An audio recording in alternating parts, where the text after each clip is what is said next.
Hello friends, good morning and welcome back to my channel Majumdar family vlog. তো আশা করি তোমরা যে যেখানে আছো ভালো আছো, সুস্থ আছো। তোমাদের ভালোবাসায় আমি অনেক অনেক ভালো আছি।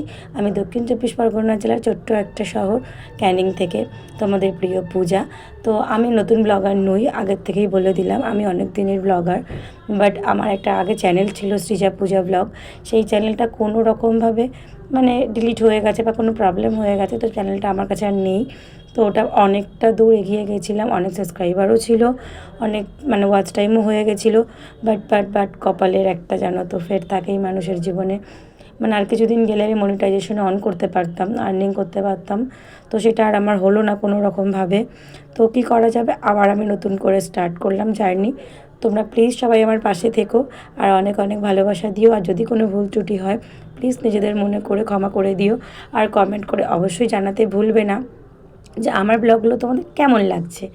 তো প্লিজ যারা নতুন আছো সাবস্ক্রাইব করে নিও আমার চ্যানেলটা। আর যদি ব্লগগুলো ভালো লাগে লাইক করো, কমেন্ট করো, শেয়ার করো। আর প্লিজ একটা কথা বলি, তোমাদের ভালোবাসা ছাড়া কোনোভাবে আমি এগোতে পারবো না। তো প্লিজ প্লিজ প্লিজ তোমরা যদি কারোর সাপোর্ট লাগে আমাকে বলো, আমি তোমাদের সবাইকে সাপোর্ট করব। তো তোমরাও আমাকে সাপোর্ট করো। তো এখন দেখতে থাকো আমি সারাদিন কী কী কাজ করি। আমি একজন আমার হঠাৎ করে দুপুর থেকে লেগেছে ঠান্ডা। তো আমি এখন পুজো টুজো দেওয়া সব কিছু কমপ্লিট হয়ে গেছে। আর জামা কাপড় মেলার জায়গা হয়নি বলে এপারে কিছুটা জামা কাপড় মেলেছি ঠাকুরঘরের সাইডে। আর এই যে দেখো আমার ছেলে মেয়ে টিফিন করে গেছে, চারিদিকে ছড়িয়ে ছিটিয়ে রেখে দিয়ে গেছে। তো সকালবেলা মানে সকাল থেকে এতবার বাসন মাজতে হয় সারাদিনে, এরকমভাবে যদি নিজেকে একটু মাজা ঘষা করতাম কত ফর্সা হয়ে যেতাম।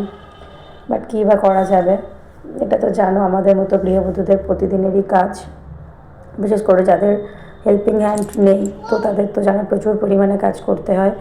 তো এটা হলো সকালে কেচে মেলে দিয়েছি সেইগুলো। তো এবার চলো তাড়াতাড়ি গিয়ে রান্না বসাই। তো আজকে বাজার কিছু করা হয়নি, যার জন্য আজকে হবে আলু সেদ্ধ আর ডাল। আর দেখি কি যদি আমার কাকা শ্বশুরকে পাই তাহলে কিছু মাছ টাছ আনতে দেবো বা ছোটো মাছ আনতে দেবো। এখন আর মাছ খেতেই ভালো লাগে না কেন জানি না। আর আমাদের বাড়িতে মাংসটাও সেরকম একটা খাওয়া হয় না। তো দেখো আমার রান্নাবান্না মোটামুটি সবই কমপ্লিট হয়ে গেছে। তো এখন রান্নাঘরের অবস্থা ঠিক এরকম। আর আজকে ভাবছিলাম রান্নাঘরটা পুরো পরিষ্কার করব, সেই জন্য আরও এলোমেলো করে রেখেছি। তো দেখো তোমাদের সাথে কথা বলতে বলতে আমার রান্নাঘরটাও পুরো কমপ্লিট হয়ে গেলে পরিষ্কার করা একদম পুরো ঝাঁ চকচকে করে নিয়েছি। রান্নাবান্নাও কমপ্লিট হয়ে গেছে। এবার আর একবার করবো স্নান, যেহেতু আমার বাড়িতে গোপুসোনা আছে। তো গোপুসোনাকে আমি মানে ওই রান্নাবান্না করে তারপরে আমি পারি না পুজো দিতে, তো সেই জন্য আমাকে আবার স্নান করতে হয়। তো আজকে কী কী রান্না করলাম সব কিছু তোমাদের সঙ্গে শেয়ার করলাম। তো এখন একটু আয়নার সামনে ঢং করে নিচ্ছি। রান্নাবান্না করে যেহেতু স্নান করেছি, স্নান করে একটু ঢং করে নিলাম। এবারে আবার দুপুরে যেগুলো স্নান করেছে আমি স্নান করলাম সেসব জামা কাপড়গুলো এখন কেচে মেলে দিলাম। মেলে দিয়ে তারপরে দেবো গোপুসোনার আবার সেবা, দুপুরের সেবা। তারপরে আমরা গিয়ে খাওয়া দাওয়া করবো। তো আজকে একটু পরিষ্কার করেছি তো ঘরটার, অনেক দেরি হয়ে গেছে কাজবাজ করতে কমপ্লিট করতে। তো এখন প্রায় বাজে বেলা 2টো। তো এখন দেখো যে গোপুসোনাকে দুপুরের সেবা দেওয়া হয়ে গেছে, এখন বিকেল বাজে 3টে। আমি এখন আসলাম ছেলেকে নিয়ে সাঁতারে সুইমিং ক্লাসে।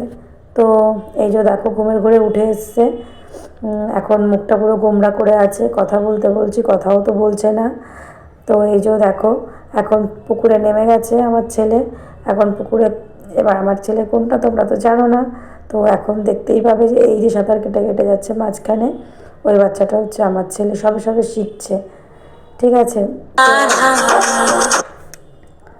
তো এবারে আবার যাব বাড়িতে গিয়ে আবার দেবো সন্ধ্যা। এই যে সুইমিং ক্লাসও হয়ে গেছে, এবার যাচ্ছি বাড়ি। এখন মুডটা ভালো আছে যেহেতু সাঁতার করে উঠেছে।